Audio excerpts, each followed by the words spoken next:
नमस्कार प्यारे कृषि साथियों, स्वागत है आपका आज की हमारी इस वीडियो में।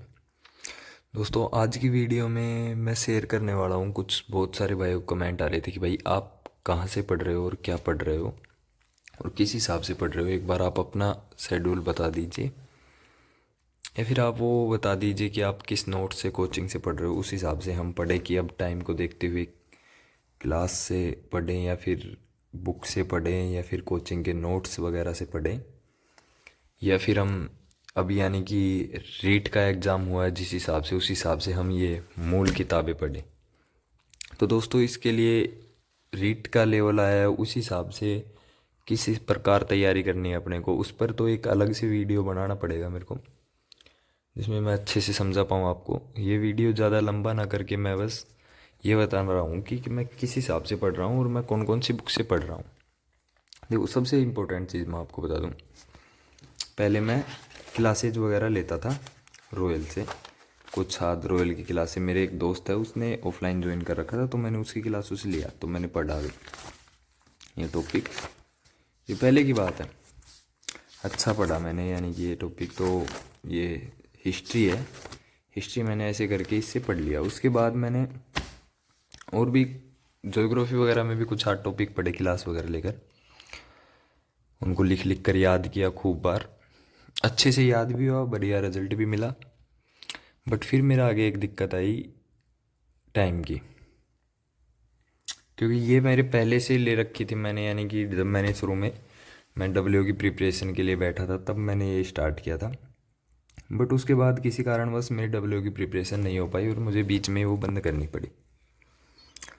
कुछ ऐसी परिस्थितियाँ बन गई थी जिससे मेरे को वो छोड़नी पड़ी, तो मैंने सिलेबस भी पूरा नहीं किया, उसको बीच में ही छोड़ दिया था मैंने। फिर दिसंबर एंड में, अब यानी कि नवंबर एंड में मैंने स्टार्ट किया सुपरवाइजरी प्रिपरेशन। उसमें मैंने फिर ये स्टार्ट किया, तो ये पहले से ये नोट्स बने हुए थे। उसके बाद मेरे को लगा कि यार टाइम तो है ही नहीं, यानी कि कोचिंग का मटेरियल जब मैंने देखा तो बहुत ज़्यादा डीप पढ़ा रहे थे, तो मेरे को लगा क्या करें। तो फिर मैं उसका सॉल्यूशन के लिए ले आया कैलांग की बुक। मैंने देखा कि भाई किस बुक से पढ़ें, क्या पढ़ें, अलग अलग मार्केट में बहुत सारी बुक थी। तो फिर मेरा एक चीज़ पता चली कि भाई कोचिंग की बुक तो देखो अब रहने ही दो, कोचिंग के नोट्स, कोचिंग की बुक। हाँ, जिस भाई ने आधा कुछ पढ़ लिया या फिर पहले से पढ़ रखा है या फिर जिसके जीके वगैरह कवर है, एग्रीकल्चर ही अकेला करना है, वो तो कर सकता है कोचिंग के नोट से, वो रिवीजन भी हो जाएगा बार बार। लेकिन जो अब शुरू कर रहा है वो कोचिंग के नोट्स वगैरह पढ़कर उनका बार बार रिवीजन नहीं कर पाएगा भाई। तो उसके लिए फिर मैं कैलांग की लेकर आया। फिर इसमें मेरे को बहुत सारे डाउट आने लगे भाई। एक मन करता है यार क्लासेज ले लें, एक मन करता है यार ये पढ़ रहे हैं इसमें पूरा तो मिल जाएगा, इसमें क्वेश्चन तो आ जाएंगे। तो फिर मैंने सोचा कि चलो ऐसा करते हैं, कुछ क्लासें ले लेते हैं जो हार्ड हार्ड टॉपिक है कंसेप्ट वाले, बाकी जो इजी टॉपिक है यानी कि पूरी एनिमल हस्बेंड्री है, और बाकी ये सीड वगैरह टॉपिक हैं जो ड्राई फार्मिंग, ऑर्गेनिक फार्मिंग और ये न्यूट्रिएंट्स वगैरह, तो इनकी क्या ही क्लास लेंगे, इनको वैसे पढ़ लेते हैं। तो मैंने इससे कवर कर लिया। जब मैंने क्लासें ली तो कुछ टॉपिक की मैंने क्लासें भी ली, जैसे वेदर एंड क्लाइमेट वाला टॉपिक है उसकी मैंने रॉयल से क्लास ली, ये वाला। तब मेरे को पता चला भाई उन्होंने जलवायु खंड वगैरह नहीं पढ़ा रखे रॉयल वालों ने। ठीक है, कुछ चीज़ें हैं जो इसमें कम है, कुछ चीज़ें हैं जो वो स्किप कर रहे हैं रॉयल वाले। रॉयल वालों का ही हाल नहीं है, ये सबका है, सब कोचिंग को यार अलग अलग, यानी कि ये इंपॉर्टेंट है ना, ये जलवायु खंड ये नहीं लिखा रखे भाई, क्लास में नहीं पढ़ाए और इनसे क्वेश्चन आया हुआ है बाकायदा। देखो यही रहा क्वेश्चन, जेट में भी आया हुआ इससे, कौन से जलवायु खंड में है ऐसे। तो भाई फिर मेरे को लगा यार ये भी सफिशिएंट हो गया नहीं। फिर रीट का पेपर देखा तो फिर कुछ और ही चीज़ चल रही थी कि यार ये तो मूल किताबों में आ रहा है। तो अब फिर मैंने क्या स्टार्ट किया, मैंने भाई, अब मैं आपको सिंपल बता दूँ, कैलांकी से मैं पढ़ रहा हूँ। कैलांकी से डायरेक्ट मेरे को टॉपिक जो समझ में नहीं आ रहा है ना, या फिर आपके साथ भी ऐसा हो रहा हो जो आपको कैलांकी से डायरेक्ट कोई टॉपिक समझ में नहीं आ रहा हो, तो आप यूज़ करो ये 11th और 12th। जब मैंने उसमें डायरेक्ट मौसम विज्ञान पढ़ा, मैंने मौसम और जलवायु, तो मेरे को नहीं समझ में आया, थोड़ा बहुत ऐसे हो रहा था। बट जब मैंने इससे वेदर एंड क्लाइमेट वाला टॉपिक पढ़ा 11th वाली से, तब भाई मज़ा आ गया, यानी कि क्वेश्चन भी सारे कवर हो गए और मेरे को यानी कि इससे मेरे को डाउट क्लियर हो गया सारा कि अब बाहर नहीं आएगा, बस इसमें सही कर देंगे। इसमें से जलवायु वाला, वेदर एंड क्लाइमेट वाला टॉपिक पढ़ा और कुछ आध चीज़ें यानी एक्स्ट्रा हैं वो कैलांकी से पढ़ ली। यानी कि इसमें भी नहीं है वो चीज़, तो वो क्लाइमेटिक जोन वगैरह इसमें भी नहीं दे रखे। बट ये है ना, जो ये अधिकतम तापमापी, न्यूनतम तापमापी वगैरह है, ये चीज़ें अच्छे से समझा रखी है इसमें, स्टीवेंसन स्क्रीन वगैरह। और ये कोई कोचिंग वाला इतनी अच्छे से समझा भी नहीं रहा, वो ओनली बस ऐसे लिखा देंगे स्टीवेंसन स्क्रीन है और इसका इतनी लंबाई होती है, इतनी चौड़ाई होती है, खाली डायरेक्ट रट लो बस। ठीक है, इसमें अच्छे से पढ़ा, अच्छे क्या सीन है क्या नहीं, थोड़ा बढ़िया लिख रखा है। और ऐसा भी नहीं कि टाइम लग रहा भाई, ज़्यादा लिख रखा है तो टाइम लगेगा, नहीं नहीं भाई, एक बार ऊपर ऊपर से इसको पढ़ लिया बस। ऊपर ऊपर से इसको पढ़ने के बाद फिर कैलांकी में से वो पढ़ लिया वेदर एंड क्लाइमेट वाला, तो फिर सिस्टम सेट हो गया यार सारा, समझ रहे हो। ये रहा, फिर इसमें से पढ़ लिया। अब ये चीज़ें रामदास वगैरह, ये यानी कि कृषि मौसम विज्ञान के जनक वगैरह, इतनी डिटेल उसमें नहीं है, इतनी ज़्यादा डिटेल, ये डिटेल्स इसमें है। और ये वेदर एंड और ये क्लाइमेटिक जोन वगैरह भी उसमें नहीं है, ये भी यहाँ पर है। तो कुछ एक्स्ट्रा था वो इससे पढ़ लिया, तो एक फंडा समझ में आ गया। अब दूसरी बात, वो जो रीट में क्वेश्चन आए हैं उस हिसाब के वो क्वेश्चन देखो, वो क्वेश्चन ज़्यादा हार्ड नहीं है, क्वेश्चन है वो बेसिक ही, बट वो क्वेश्चन ऐसे दे दिए जिनको हर टीचर बेकाम के समझ के स्किप कर देता है कि भाई ये इंपॉर्टेंट चीज़ नहीं है, ये तो ऐसे ही थ्योरी है, इसको स्किप कर दो। और वो मैन चीज़ें लिखा देता है। लेकिन एग्जाम में ऐसे क्वेश्चन आ गए जिसको टीचर स्किप करता है कचरा समझकर, ऐसी चीज़। ठीक है, जैसे कल को मान लो अब आपको यानी कि कोई ये परिभाषा ना लिखा है, कुछ भी मान लो, यानी कि आपको ऐसे ही मान लो कोई नर्सरी है, नर्सरी की परिभाषा कोई टीचर ना लिखा है, क्योंकि वो कभी आती भी नहीं, नर्सरी डायरेक्ट शुरू करते हैं।